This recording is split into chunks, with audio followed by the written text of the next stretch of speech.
দলের সর্বময় নেত্রী তিনি টুইট করে তার ব্যাখ্যা দিয়েছেন এবং এটা কেন্দ্র সরকারের বরাবরের স্বভাব।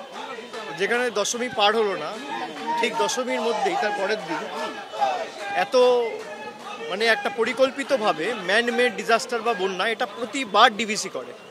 এবার যেহেতু নির্বাচন রয়েছে, তাই বাংলা বিরোধী স্বভাব বা আচরণটা দেখাতে হবে, তাই পুজোটাকেও এরা রেয়াত করলো না, ছাড়লো না। মানুষ শান্তিতে পুজো কাটিয়ে দশমীর পরের দিন এত মানুষের জীবন কার্যত বিপদের দিকে ঠেলে দেওয়া, এটা বিজেপির বরাবরের স্বভাব। স্টেট গভর্নমেন্টকে ইন্টিমেট না করে ম্যানমেড ডিজাস্টার, এবার বলবে সেখানে হয়তো স্টেট গভর্নমেন্টের প্রতিনিধি রয়েছে, কিন্তু আপনারা তো স্টেট গভর্নমেন্টের সাথে কোনো রকম ইন্টিমেশন, কোনো কোঅর্ডিনেশন করেন না, কোনো আলোচনা করেন না। আর বাংলার প্রতি এই বঞ্চনা কেন? বাংলাকে ভাষাতে চেয়েছে এরা।